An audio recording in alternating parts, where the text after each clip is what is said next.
And now, your feature presentation. It's Filmsplaining with your host, Martyn Strange. All right, thank you, Paul. Hello, everyone. Hello. Welcome, one and all, to Filmsplaining. I'm your host, Martyn Strange. This is a podcast where I teach you how to watch movies. And if you don't know me, I'm a writer, editor, occasional director, mostly composer and sound designer. But primarily, I'm a lifelong fan and student, scholar of cinema. And on this show, we're going to talk about movies that I love, why I love them, and why you should love them too. Today's episode is very special. For the first time, we are discussing a filmography from a certain director. That director is Robert Altman. You may know his name from films such as MASH, McCabe and Mrs. Miller, Nashville, Three Women, Popeye, and Gosford Park.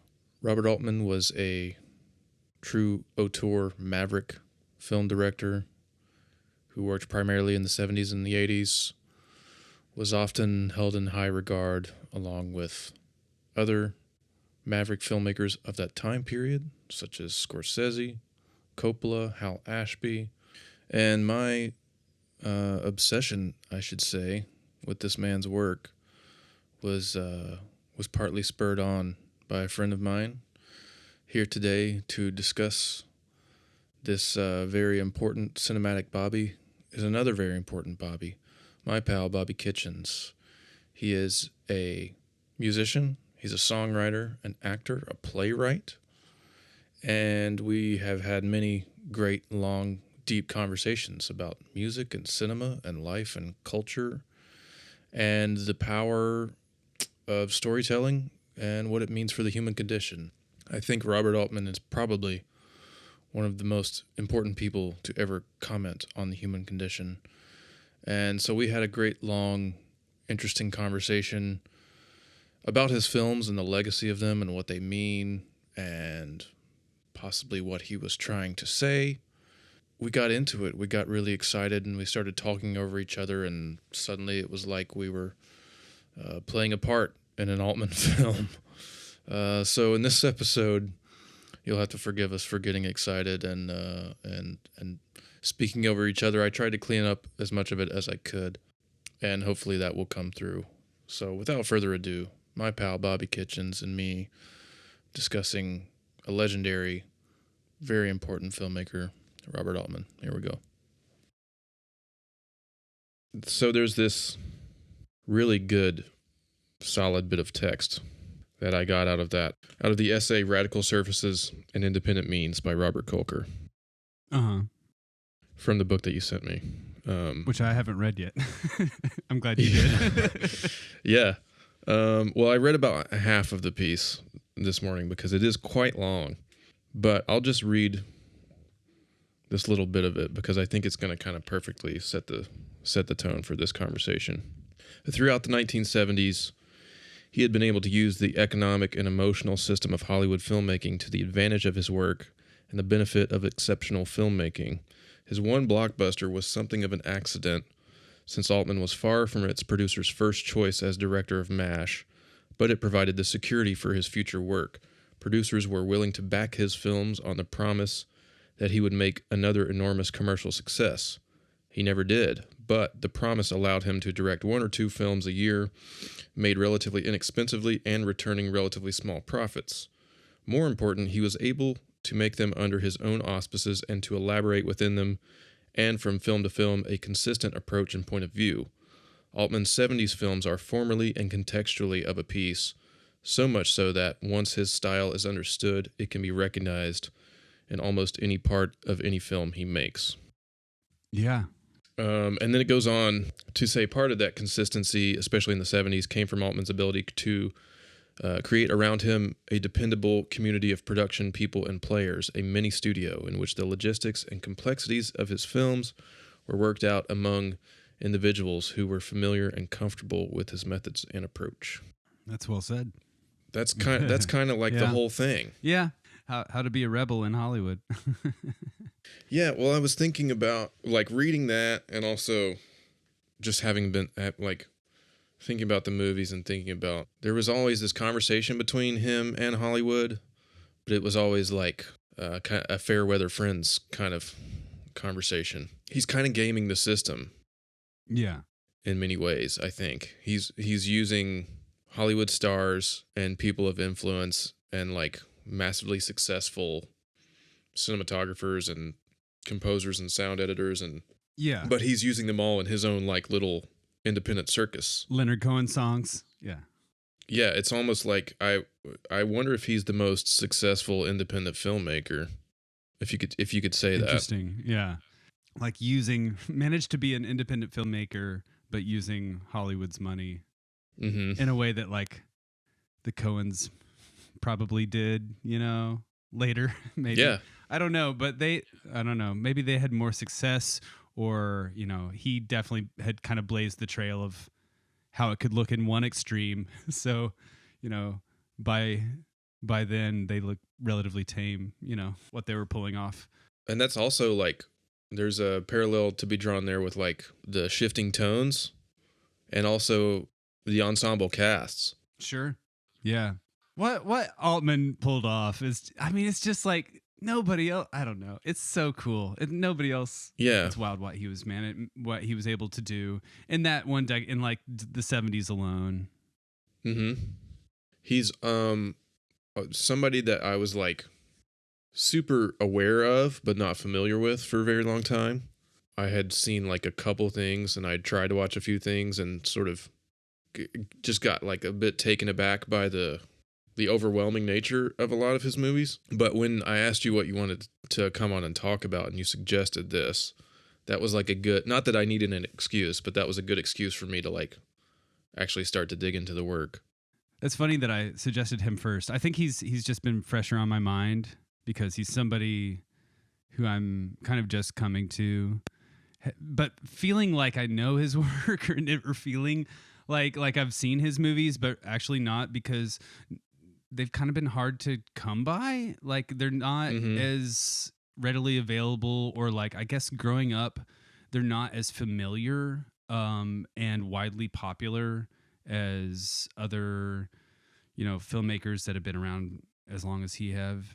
Like I'm not seeing scenes from California Split or Nashville growing up in like clips on VH1 or whatever, like I know Shelley Duvall from The Shining, but like, you're not going to see a clip from three women kind of randomly, even though, it's amazing. So yeah, I guess his films just like haven't been played as much. You don't see him on TV as much, as other people. I guess I saw Popeye growing up, but then like California Split, finding that movie in my 20s. Yeah, that was the one. And then I held that for a while, and have recently had some great experiences in the theater seeing Nashville and McCabe and Mrs. Miller for the first time. Yeah, both in the theater at the Bell Court within the last year. Revelatory experiences, just like, oh my God, yeah. And like seeing them like pretty fresh. Like I didn't do much homework. Like I said, like I didn't see those movies around. I didn't know like clips from those movies or anything, or right. But you kind of hear, but I heard people talk about them, or people that I respected, like have those movies in their top 10 or whatever. Yeah, my only real awareness of what he even did was kind of the ensemble cast thing. The first one I just sort of stumbled across was The Long Goodbye. I think because it had just come up in a bunch of things that I was reading, or those lists that are like the best movies of the 70s, and for me the 70s is like personally just the most powerful decade of art, movies, music, basically anything that has ever been. And so probably 8 or 9 years ago, I started trying to digest and dissect everything that was coming out of that period. Sort of came across that movie and was like, what the fuck is this? How is this a Raymond Chandler detective story where like almost nothing is Humphrey Bogart basically happening, or And I wrote down, because I rewatched it for this conversation, and I liked it even more than I did the first time. Oh, good. But I wrote down Marlowe equals the dude. Oh, yeah. Because I could see just like a very clear straight line drawn from Elliot Gould's performance in this, the hapless kind of stony detective who just sort of, falls into this situation. Totally. And then that led me on this other path of like, oh, okay, but there's the dude, and then there's Doc Sportello. Yeah. Inherent Vice. Man. Yeah. And there's Andrew Garfield's Sam in Under the Silver Lake. Okay. Criminally underrated movie. And Yes. There's probably more. I would say Jack Nicholson in Chinatown counts as like a detective who is, Which is the same year, I think, right? Or is it 1 year later? it's 1 year. Chinatown 74, I think, and Long Goodbye 73, I think. Yeah. But yeah, as far as like the detective who thinks he's clever but is actually being used by everybody. Yeah. You know, he's kind of a moron. Yeah, totally. The last to know what's going on, really, kind of. Mm-hmm. But is too friendly to be killed, I guess. Right. Or somehow finds his way out of getting killed. Well, Elliot Gould is just naturally such a smooth talker. Yeah. And the way he just talks himself out of situations in that movie, when he's like in the room with Marty, I think the boss, and they're all like stripping off their clothes. Oh my God. And it's just like the most uncomfortable shit, and you're like with Arnold Schwarzenegger. and there's this tension of like there has to be some kind of violence or something to like interrupt this moment, and it never comes to that because the guy comes up and running and he's like, "Hey, you got to come here, like we got to go right now." Right, which is kind of the opposite of the previous scene with him. Like just a normal conversation, and then there's immediate violence, smashing the bottle over her face. Yeah, and it's interesting too that like Marlowe himself never up until the very end never even commits any violence until he shoots the guy, right, his old buddy. You're not even almost aware until the very end where you like remember, oh yeah, he is carrying a gun on him. Because he never has to use it up until then. The ending just sticks it, man. The ending really sticks that movie for me. Like, in him whistling and... I noticed upon rereading this article from Stop Smiling. Let's see. There was something I wanted to pull out of here. So the interviewer asks, they're talking about the decline of, I guess, of the movie business, and the interviewer asks, you don't just mean the steady decline of the box office. And Altman says, just the general quality or character of the films being made. The marketing has always been to 14-year-old males. That's one audience I've never had or ever will have. Maybe it's generational. Maybe it's just all past me and I don't know it. But I don't see any films or filmmakers for that matter coming along that interest me. I find the style of the films so silly. I'm surprised filmmakers can get away with all this, the corniness of most of these things. Anyone who can even do it astonishes me. This is in 2004. I know, right? And it could have been said yesterday. Yep. Because that bit about everything being marketed to 14-year-old males could not be more true. It's just way more true. It's funny that he was thinking that even then. It's interesting. That was before Armageddon was in the Criterion Collection, probably. Yeah, I think so, easily.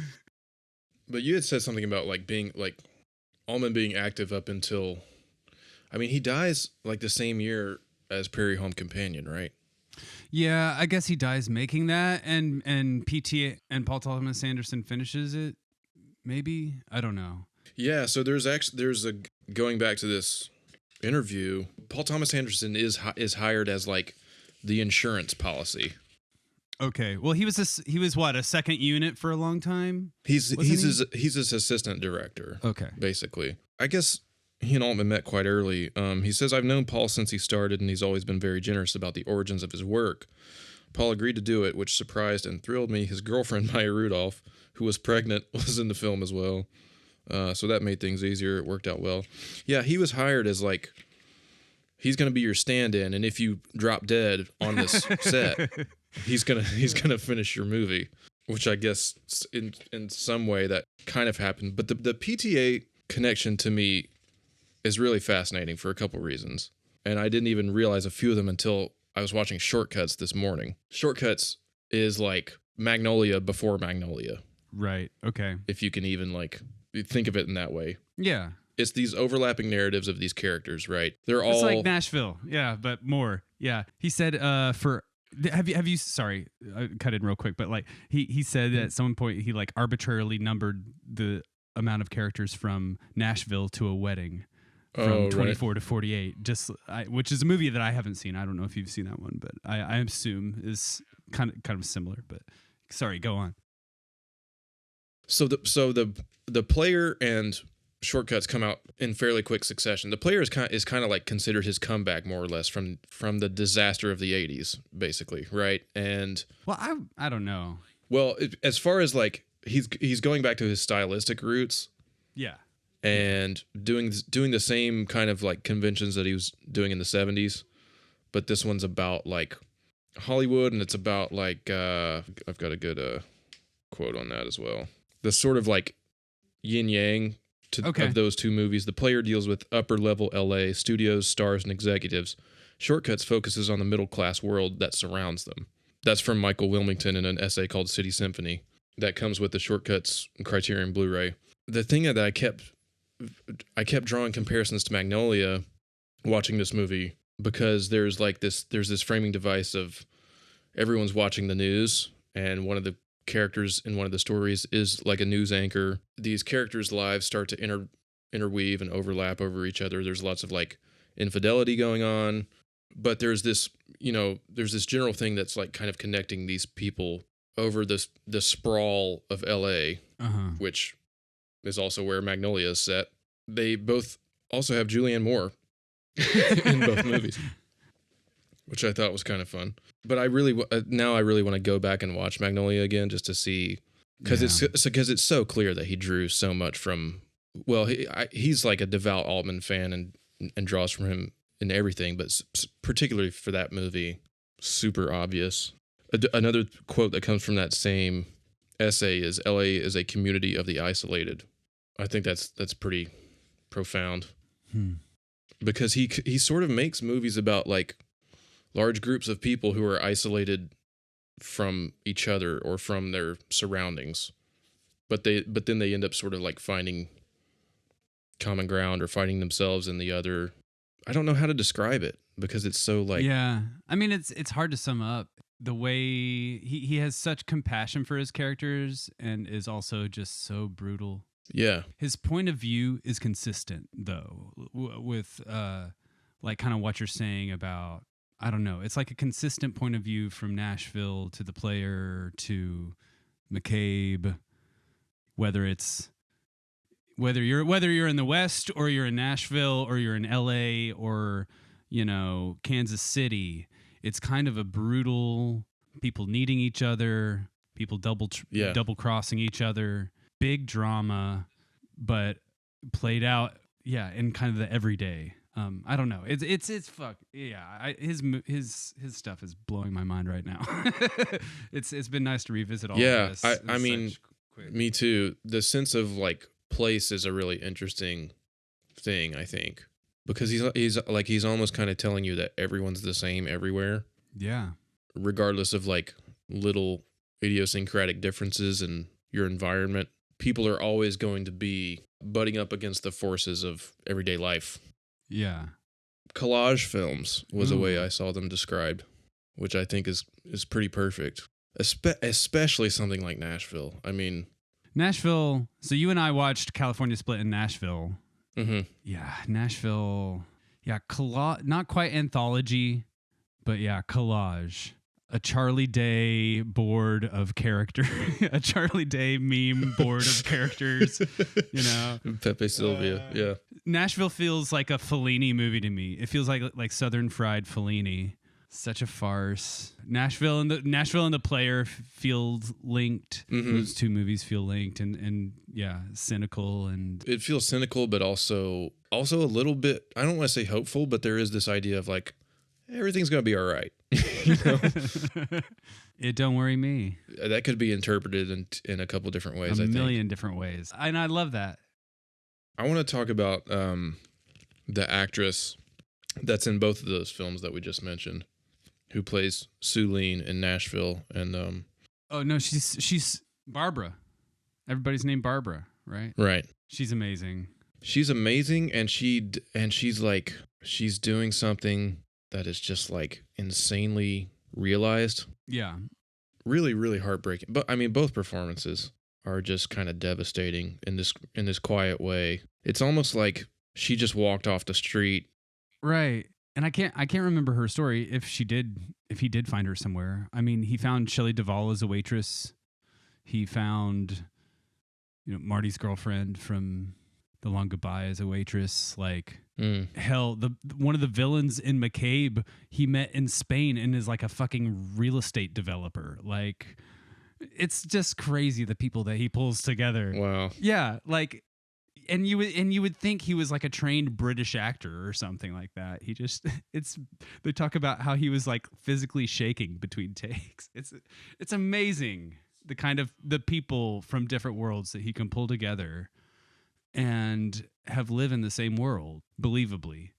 Yeah, and they all are able to match each other's energies, and like California Split, the way those guys are just riffing with each other.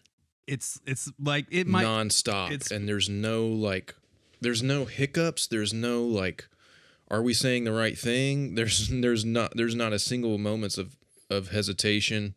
You would expect that these guys have known each other all their lives, and like the performances are so interior but also outwardly interesting. Yeah. Those guys, I could watch like 5 films of those two. Just like California Split Part 4, California Split Part 5. Like, it's just one of the best buddy movies. We ran over Sulene though. We need to say that actress's name. Yeah. Gwen Wells, that was her name. Gwen Wells. Yeah, she's unbelievable. And she doesn't really work with anybody else, right? Like she might be exclusive to Altman. I don't know. She pretty much, after she makes those movies with him, doesn't do a lot. Right. The other Barbara didn't either, and actually, I believe served some time. She was born in Chattanooga. Hey! Damn, we should call her up. I wonder if she's still alive. No, she died in 93. Damn. She died very young. She was, she was 42. Gwen. Yeah, those performances are so they're so sad. They're so full. When he leaves, George Siegel's about to have that moment with her, and then the other Barbara comes home drunk from her date and loud and barges in looking for the TV guide, and he leaves. It's just like, oh, your heart breaks for her a little bit. Yeah. Oh my God. I wanted to go back to California Split because I wanted to read you my Letterboxd review of it. Oh, great. Which is one of the all-time great films in the guys just being dudes canon. Yeah, absolutely. It is kind of like the best buddy hangout movie there is, really. I think it is. I think it's my number one buddy movie. I think it's one of my it's my favorite Altman movie for sure. If only because it was my first one, and it's my favorite one to watch. Like, I can just put it on anytime, hang out with with my boys. Yeah. It's just good. It's good feelings. When we watched it together, I could start to see the fingerprints of that on like so much other stuff. I mean, the obvious stuff like Rounders and other, like Hard 8, even like going back to PTA again. Mm-hmm. Yeah. But Oceans, the big one for me was, Oceans for sure. But the one that like sort of immediately stuck out in my mind was, well, two Safdie brothers movies, but specifically Uncut Gems. Oh yeah. I think I like that character of Howard seems just like such a direct lineage from Gould's character, the desperate loser trying to cling to anything, just to get to the next the next game, the next hustle. Yep. But I think the energy of that and of a lot of his movies, you do see in like Safdie Brothers stuff. I see it in the Coens a bit. Yeah, for sure. Jarmusch in like the looseness. Yeah. And his ability to, and the ensemble cast and the generosity that he gives for like time in his movies and the ways that he plays with that. Yeah, there are a lot of long shots. There are a lot of like, let's really let the camera see what's going on here and let's let it take its time and let the scene play out. Three Women especially. Yeah, to the point of like discomfort. Oh really, yeah, very a lot much of times. So. Yeah, in that one, very much so. And it's not. I mean, it's not surprising to me that he filmed a bunch of play adaptations in the '80s because he seems to have a natural kind of like timing and rhythm that suits the structure of theater pretty well. It seems. Yeah, I'm surprised he didn't ever like actually direct any theater, or did he? I think I think he did. I think he did do a lot. Help get a lot of plays produced in the '80s.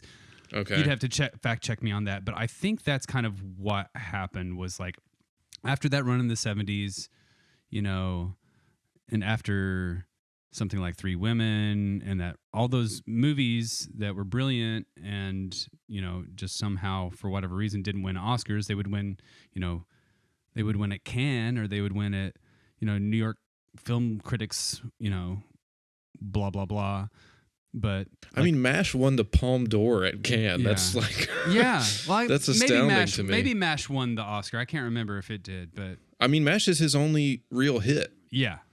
Of his entire career. Yeah, and just like you read, it's like the promise of that, like let him. He's cashing that check for the next 30 years. Yeah. Well, it seems like in the 80s he kind of checks out a bit, I guess, but is like filming the best plays that are happening. He's filming Sam Shepard and David Rabe and like the plays that were the hits on those years. Are there a lot of stage actors in those movies too? Well, I think that he initially pulled like the people from MASH and maybe Brewster McCloud from the American Conservatory Theater in San Francisco. I know he had a working relationship there, and some of those folks came from there in the early years. Maybe Michael Murphy. I think that's the actor's name. That's that guy. I like. He pops up, and I'm like, where did this guy come from? I want to say, yeah. And I know Keith Carradine came from San Francisco for McCabe when he was like 19. Holy shit. He's incredible in Nashville. The scum of the earth. Yeah. Right? And he's so sweet as Cowboy in McCabe. I almost don't want to talk about McCabe without revealing too much to you, because knowing that you haven't seen it, I kind of I want to know what you think about it and your insight, because that's, you know, like I told you, that's the one I also wanted to see Fool for Love, but I didn't give a chance. But that's the one that I really wanted to be able to watch before our conversation, but just wasn't able to make it happen. Yeah, for me, I say California Split's my favorite, but I think McCabe might be his best, and it might be like the jewel in his crown, to be honest. And I love Nashville. I love California Split. McCabe is a really special kind of movie. I'm no Western like aficionado, but it's just an incredible Western that he kind of turns on its head. And it's also one of those movies where, like, the more I hear about the making of it, the more I get infatuated with it, because it really is like an all for one. Like, he just pulls everybody in to do more than they're supposed to. Like, he put the crew in period costumes and had them build that town while he's filming. And so that's like, he would have them stop, constructing so they could reset for scenes and have some of that stuff, and then they would work on after they left. But kind of pulling in all these different types of people to build that, and then it's just it shows what his instincts can pull off. And you talked earlier about like how he would pull in Hollywood talent, which he hadn't really done at that point until the McCabe, which is really his third film after spending 16 years in television. Yeah. Cutting his teeth. I read that while working on that movie, he and Warren Beatty hated each other so much that Beatty later admitted that had he produced the film himself, he would have killed Altman. He would have killed him? Yeah. That's amazing. I've seen so many people like over the last. I think that's a pretty common story with Warren Beatty, though. I think he may have been the problem. Yeah. Well, yeah. I've been like watching everything on McCabe and hearing a lot of people talk about like that relationship specifically. Yeah, and it seems that, and hearing Altman talk about it, it's like I think Altman knew how to work with people, but this definitely was his first star, and that, you know, Warren was paying the bills, but he had him grow out this big beard. He puts a gold tooth. From what it sounds like is that it took several takes for Warren to warm up. Like, he was a tentative actor, and he would warm up, take over takes, whereas Julie Christie would nail it on the first one, and Altman's the kind of guy who's ready to move on. But, you know, Warren wouldn't nail the take until the third or fourth, or maybe more, whereas Julie wouldn't nail it on the first go and then start to cool off. And so he was like, the take was never both of their both performances. It was something that I heard him say. I don't know that he would, I wouldn't hold him to that, but yeah. But that was part of it. There's a story, Joan Tewksbury says, like, when they were filming in like some bathhouse scene, it was like Warren just kept wanting to do more, and Altman was like, all right, I'm leaving. Just like let them shoot for another hour or so. Wow. Until Warren was pleased. But you know, I think for all of it, it's a great performance. It's one of Warren Beatty's best performances. Hearing like Elliot Gould was in talks to first play that part, you know, it would have upset the Western dynamic even more. Yeah, fast talking Jewish guy in the West. Yeah. Which is kind of his point, is that the West was also settled by immigrants, and nobody looked like a cowboy that was doing it. You know, he talks about when the novel that was adapted was brought to him, how like he was like, okay, I'm going to change this up. I'm going to cut it up. I don't know what I'm going to do with it, but I know what this is. I've got the protagonist, the whore with a gold of heart, or a heart of gold, sorry. Mm-hmm. And, you know, all these archetypes. So people can bring their history. People can come in kind of knowing who these people are. Yeah. He can play with that. Even like some of those characters in Nashville, I mean, maybe because we grew up around here and because I have seen those guys, you know, I've seen those people. I've met people who could have been in that movie, you know. There's something so like warm and familiar about it, while it also being this like raging, you know, satire on the music industry. Oh yeah, I mean, that's the thing, is that like people need each other, but people do horrible things and can still talk to each other. The Tom stuff comes to mind, the Keith Carradine character, you know, it's like, yeah, I've been in the room with that guy, you know. Yeah, for sure. And yeah, it's the way that he portrays these people, and often it's with just a few scenes that you catch these characters. You know, you're only getting them for a small part of the movie overall, but he can really create an arc with very little. Thinking about like that scene where the son of, you know, the big country singer who's running his business is singing the one song that he's ever written for the Opal, the Geraldine Chaplin character, and then you see her recognize Elliot Gould. Is that Elliot and Gould? Just like crushes. I love that moment in that movie. It's just like these. That's an amazing. It just says so. It reveals so much. It contains so much. It's such a loaded moment of who these people are. It's so cool. I love it. Yeah, the songwriter's so earnest about it too, and he's like pleading in this way. Yeah, it's like this really pretty song, and he looks like Glenn Campbell, and it's like it's one of those. It reminds me of like Inside Llewyn Davis. Like I don't hear money in that. You know, it's just like the same kind of moment. Yeah. there's those very real things that happen in everyday life, but it's almost like there's this thing that he seems to want to go back to about like emphasizing the mundane and the everyday. Yeah. Shortcuts is a really great example of this because there are just passages where you're following one of the couples and then it'll click over to another couple and then you see what they're going through.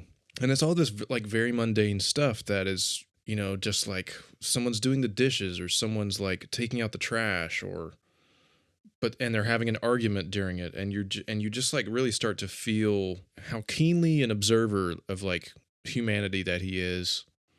And also he's like interested in stuff that other filmmakers are not really that often interested in. On the special features of that Blu-ray, there's a good little behind the scenes kind of quasi-documentary that some people shot a lot of stuff while he was making Shortcuts. And you see him directing a few scenes and he's like, okay, now we're going to follow like the dog. When the dog comes in the house, the camera's going to pan down and just like follow the dog and just see what he's going to do. And then, you know, there will be another setup where he's like, well, now let's see like what it looks like from the kid's perspective. And let's, you know, he's just very open and very playful and very like, let's just kind of like figure it out together, you know, in this way that most directors are like, we have a shot list. You're going to hit this mark. You're going to say this line, you know. Right. He seems very collaborative and very like interested in just the idiosyncrasies of human behavior. Yeah, absolutely. And asking people to write things and improvise, like it's just been across the board from the beginning. Talking about like McCabe, how many people contributed to that script and how many times it was changed and what they came up with along the way. Similarly to Nashville, where he had the actors in that movie write their own songs. And yeah, that's amazing to me. Yeah, that he's been able to pull that off like time and time again. It would be one thing if he did it for like one movie or like a few movies, but it's just like, nope, I'm just gonna fucking keep doing it the way that I want to. And now I trust these people, and I think that's a big part of it. There has to be like an implied trust. I mean, you get this stable of actors who consistently come back to work with him time and time again. I mean, if we just kind of like try to run down the list, Michael Murphy. He's so good, man. Seems to pop up all the time. He's so cool. Jeff Goldblum, Elliot Gould, obviously, Shelley Duvall, Lily Tomlin. I think her first film was Nashville. Yeah, I mean, that wouldn't surprise me. She's amazing in Shortcuts too. She and Tom Waits play a couple in that film. Tim Robbins is in both The Player and Shortcuts, playing like polar opposite characters. Buck Henry is also in there. It seemed like he met a lot of people on The Player and was like, "Hey, I'm doing this thing next. Do you want to tag along?" That was what he did from the beginning, from MASH to Brewster and on. Like he was, while he was on one movie, he'd be like, "Hey, I'm doing this next. Are you in?" Michael Murphy talks about that, and then when he got to McCabe, it was like, "So what am I? Who is this guy?" He goes, "He's somebody's nephew." But yeah, bringing everybody along to the next. It's interesting too to see like the people who don't work with him again, and that he like Elliot Gould and George Siegel and is it Donald Sutherland's the other player in MASH, right?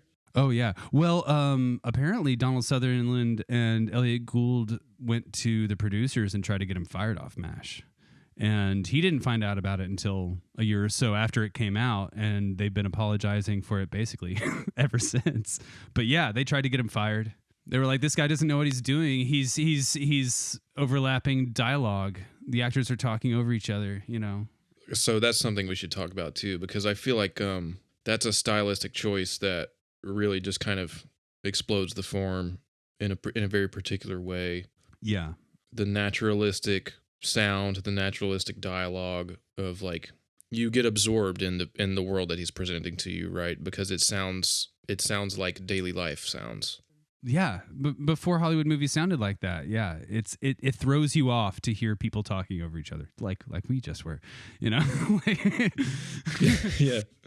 I feel like a lot of 90s filmmakers start to do that. Kevin Smith sort of does that to an extent in some movies. Even like a few Tarantino movies are sort of like. Yeah. Richard Linklater. Linklater movies for sure. I definitely think a lot about Noah Baumbach. He has that very naturalistic style of writing, of characters like interrupting each other and stuff. Yeah, and the Safdie brothers again, just of like any of the scenes in the jewelry shop. I mean, I told you the first time I tried to watch Nashville, it was so like it just like attacked my anxiety in such a way because of how overstimulating it was and how like propulsive it is, you know? Yeah. And then at one point, you know, the ride actually kind of starts to slow down and you actually start to sort of get a glimpse at the interior lives of some of these characters. It becomes much more emotional. I think Three Women does this like from the very beginning, where it's like it's immediately like Sissy Spacek's performance is kind of the emotional fulcrum of the movie. We should probably talk about that movie at least briefly because that was the most surprising. I watched it last week and just mind blowing. The opening sequence of that film is something like out of a horror movie. Yeah. And I think it's interesting, actually, that it's Sissy Spacek 1 year after Carrie. I was going to ask. Because she's almost carrying... She almost has like a little bit of that sort of manic, like nervy energy kind of left over in this performance as well. For sure. Shelley Duvall is unbelievable. Yeah, there's something so it's I think definitely the outlier, his body of work, in a way that like it almost feels like, it definitely feels like him, but it feels so European. I mean, it's very very clearly like drawing a lot of influence from Persona. Yeah, it's very Bergman. Yeah. I think he even acknowledged that. Like I wrote in my Letterboxd review that it was like Bergman with an arrow to Three Women, or excuse me, Persona with an arrow to Three Women with an arrow to Mulholland Drive. Right. Because there's just something like so synergistic about those three filmmakers and those three stories. You mentioned Ari Aster too. You said it felt like an Ari Aster film. Yeah. I mean, the sensibilities of like, yeah, there's this like impending dread that's sort of like hanging around the whole thing. Yeah, from the first shot. And it's shot so beautifully too. Like it's these beautiful like pastel colors. It's juxtaposing those things of like, it's like the sublime, right? It's like something that's simultaneously beautiful and terrifying. Yeah, it feels like his most minimal. It's just everything that you're saying, but he's doing it like without any tricks and with hardly any script. Yeah. Hardly any, he's got a few actors, he's got 4 locations maybe. Mm-hmm. The rehab center, the hospital, the apartment complex, and the bar. That's about it. It's to me, it's like Altman being like, look what I can do with nothing, or like as little as possible, kind of. Mm-hmm. And it's pure instinct. It's Shelley Duvall and her performance riffing, just her talking and talking and talking. Which is what she's like, that's her thing, and that's what she's so good at too. Yeah. Which is so remarkable. Like you can drop her into anything and she will seem at home, Exactly. She will inhabit, like she's going to be herself every time, but she's also going to just like inhabit the space in a way that's like, that I feel like so few actors are adept at doing. And it's especially the kind of performance you don't really see these days very much. No, not that naturally, and not that like fully realized and nuanced, and like she can do nothing, and she can do very little, and it's so captivating. And then she can go big with an emotional moment, like the birth, and it's just like that movie, like it just, which that is the Altman horror scene, if there is one. Yeah, it's way up there for me. It's pretty awesome. It's personally, I need to watch it again, but yeah, I've got to. Like I just watched it this morning, and it was such a difficult experience. I remember like halfway through being like, this movie is going to be so much fun on like a second and third viewing, but right now it's like giving me such anxiety. Yeah. Yeah, he didn't have a script when he pitched it. He had the car stalled, right? His wife was sick, and he had a dream that was that was probably similar to Sissy Spacek's dream in the film. Yeah. And said that he didn't have a script, but he knew what it would be, and it was kind of realized, and I guess at that point they were just like, well, you've got some quote, right? You've got. Yeah, I was trying to find it. But he basically had the car parked and was like, "Hey, I got to go sell this movie real quick." And yeah, well, they're like driving by the studio, I think. Well, basically, Bob Altman pulls the car over, right? Yeah, it's on the IMDb page, I think, for the film. Which there's some good. We should check out some good trivia on this. He directed 6 different actresses in Oscar-nominated performances. It's really surprising to me that Shelley Duvall is not any of them. Sally Kellerman, Julie Christie, Ronnie Blakely in Nashville, Lily Tomlin in Nashville, Helen Mirren, and Maggie Smith. And those are some later ones. Yeah, I was like, how did these movies not have? I think 1977 is Annie Hall. Mm-hmm. I don't know. It's amazing that 3 women wouldn't stand up against. Yeah, what do they know? Really? Yeah, 14 other directors passed on MASH. Yes. Before it was offered to Robert Altman. At least. That's pretty remarkable. Okay, Shelley Duvall did win Best Actress at Cannes that year. Oh, good. Okay. Yeah, they seem to like Altman more than... He was a favorite of Pauline Kael. Oh, yeah. Pauline Kael, there's an extra on the McCabe Criterion that I watched where she went on the Dick Cavett show in 1971 to defend McCabe against some early criticism that she thought would... Wow. Where she thought that the producers were going to pull the movie. She went on the Dick Cavett show and was like, these TV reviewers don't know what they're talking about. You should, people should see this movie, and because it's going to be a movie that people talk about years from now. And then later that year, Dick Cavett had Bob Altman on, and he looks very sweaty and uncomfortable. Yeah, basically. Is that when he comes on and they're playing the song "Suicide Is Painless" that his son wrote? Oh, I don't know. I think that's the same, right? Is that the same I don't know. episode? It's not for MASH, but it's... Oh, yeah. Okay, it would have been later. Man, imagine like television when television was good. Dude, I mean, it is so loose, and like the shit that she talks about those other people, it's like I would love to see a movie reviewer go on Colbert and just like talk shit about people. Like you don't see that kind of looseness on TV anymore. We used to be a proper country. I know that he was a compulsive gambler and could stand at a craps table for 2 days, Robert Altman. He tattooed dogs early on.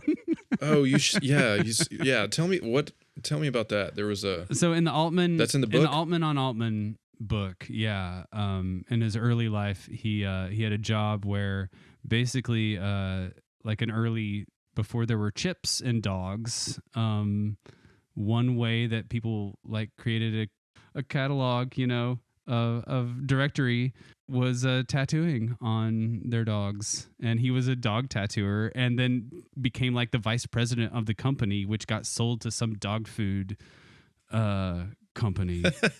But that was like an early job after the Air Force, I guess, for him. Holy maybe shit. Before there was something pretty cool that was also in this essay, sort of continuing with how I opened the conversation. Was like there's another passage later on. I'm aware that such a narrative runs the risk of turning Robert Altman into a hero, making him not only the auteur of a body of films, but also a romantic personality, fighting the mean-minded, commercially crass system, succumbing, regrouping, failing, and triumphing. But in fact, he's not a hero, only a good filmmaker with a keen sense of survival. I don't know. He's a bit of a hero. Yeah, I think so. He also has a keen sense of survival. But man, like how to get a singular vision accomplished, Mm-hmm. when the forces are against you. How to be tough, how to get fired and come back from it. He got fired off of his first movie with Robert Duvall and who else was on that? James Caan, maybe? What was it we were looking up that Duvall was supposed to be the lead? Was that California Split? No, that was Nashville. He was supposed to play the Hiram, the big country, the George Jones figure. Oh God, what's that? The actor's name is escaping me, but the British Henry actor. Gibson. Yes. Do you want to do your top fives? Yeah, sure. Is this just 70s or is this all Altman? This will be like from what you've seen. Okay. Am I going first? You going first? I can do mine. All right. This is just my current top five because obviously there's a lot of things I still need to see. Sure. And stuff I want to rewatch. But at 5 I have Shortcuts. Okay. At 4 I have The Long Goodbye. Okay. 3 is Nashville. Okay. 2 is Three Women. Okay. And 1 is California Split. 1 is California Split for you as well. Yeah. Very nice. Yeah. How about you? What do you got? Well, 1 is California Split for me. It's another. I don't think I could honestly say another movie in that slot. I've just seen it the most, and I feel closest to it. You know that there's no Blu-ray of it? I'm not surprised. I mean, I didn't see it for the longest time. I forget where I saw it originally. Thank God that it's on Netflix, although it's going off at the end of this month. Yeah. But, it's still on either Prime or Hulu. I've also seen it on like the free thing with my like smart TV. Yeah, it will pop up randomly, I think. But it's something we didn't even mention, which was the reason that so many of his films are not in print or are so hard to find is because of music clearances. Oh, okay. Which, like, in this day and age is fucking baffling to me. Like, yeah. I mean, I know that he used a lot of popular songs and music in his movies, but I mean, come on. You know, the fact that there is, yeah, I know, come on. Like, the fact that there is only a DVD of it. Like, how many other movies have that many popular songs in it and you could still find them wherever? I don't know. That seems silly. But yeah, California Split's number 1 for me. Number 2, here, I actually wrote these down. Oh yeah, number 2 would be McCabe, I think. My experience with seeing that this year kind of got me onto this Altman kick. Yeah. But and number three would be Nashville. Those two are very close. Like for number 2 spot for me. Mine on any given day, I might say Nashville above McCabe, but McCabe for me is kind of number 2. I love those characters. That's a movie I want to live inside. You know. Yeah. They flashed the film for that. Oh yeah. And for Long Goodbye as well, but they flashed the film and used a lot of fog filters. The final sequence in that movie, it snowed for like I think 8 days, which it hadn't for years. Do you know was Vilmos Zsigmond the cinematographer on that movie as well? He was. And that, I don't know if that was their first film together, but like that was it probably was. Unless he shot MASH. He might have, I don't know. I don't think he did MASH. He might have done Brewster. It was the same set decorator and set designer for McCabe as Brewster, and Erickson, I think, is the designer's name. Yeah, just what they accomplished in that movie, and the movie itself is pretty awesome. And I've seen its fingerprints in The Hateful Eight and every revisionist Western that comes after it. I think it is still more progressive than most Westerns and most revisionist Westerns that have come after it. It holds up so well. Yeah. Nashville would be my number 3 spot. Seeing that in the theater in Nashville for the 75 Fifth, that was pretty amazing. There's sequences in that, that I think about all the time. The final sequence of that movie will live on rent-free in my head forever. My number 4, I'm going to go ahead and say Three Women. Cool. Because I think that I literally just saw that today, but it was very disturbing, and I think I'm going to be thinking about it for a long time. Yeah, and I'm going to revisit it. But also, yeah, I think he accomplishes so much with seemingly so little. It's kind of amazing. The performances that he can pull, kind of like how riveting a movie that he can make with no script a few actresses and a few locations. And there's still so much in the frame of like, yeah, so much in the frame. The music just sets that tone of discord from. oh my God, the music to the score for that movie is. Yeah, it's overbearing. Like it just sends you to that horrific place. Like those shots wouldn't be horrific if it weren't for that score. Absolutely. But yeah, it also sets a tone for psychological horror movies, I think, to come after that. And in my 5 spot is Kansas City. I really loved Kansas City watching it. Oh yeah, we didn't talk about that one. Yeah, Jennifer Jason Leigh. That's one of the best performances I've seen of her. She's really good in Shortcuts too. Oh man, she's so good in that movie. Harry Belafonte gives an incredible performance as a mom boss. Incredible. He is just amazing villain that you love. He has tons of jazz performers, Ron Carter on bass, and like heavy jazz musicians in a room together. Long sequences of music. He has like a young Charlie Parker character. It's another one. It's like Nashville, but it's in Kansas City during the jazz age, and is a similar type of feel where you're with the common people, you're with the government, you're with the gangsters. Everybody's intermingling. Really fun, and also just sticks the ending of like devastating things happen, violence happens, mixed with mundane sequences with humor and music, and really cool. And we should mention that he grew up there. Yeah, that was where he was born and grew up, and that might be his. I haven't seen like the other latter day films. I haven't seen Prairie Home Companion or The Company, but Kansas City was, probably like I watched it and The Player close together, and like similar kind of like Renaissance comeback vibe. Yeah. You know. The Player would be my honorable mention. I think The Long Goodbye would be my honorable mention. Yeah. Just because I like a lot of movies like that movie, but sorry, The Player is your honorable mention because the opening tracking shot of that movie, which has the meta narrative, where they're talking about the opening shot of Touch of Evil that's 6 minutes long. Right. And the writer of The Godfather, or the writer of The Graduate, The Graduate, talking about The Graduate too. But the shot that he's doing in the film is even longer, which is kind of like the mission statement of that whole movie, in a way. And I also just love like the kind of like poking the bear element to it, and all the people in that movie, all the actors who were so clearly down to just like make fun of themselves. Oh yeah, Cusack was just really fun. You almost had this element of like you're not sure who's playing themselves or who's playing a character. When Richard E. Grant shows up, it's almost like, is he playing himself, or is he, he's clearly some other character. Yeah.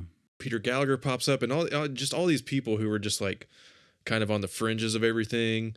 And who you also could have like imagined him working with. Like I could see Angelica Houston in like one of his movies in the 70s. Oh man. But they just never lined up for some reason, so that's sort of like a good little kind of both homage and sort of indictment of Hollywood.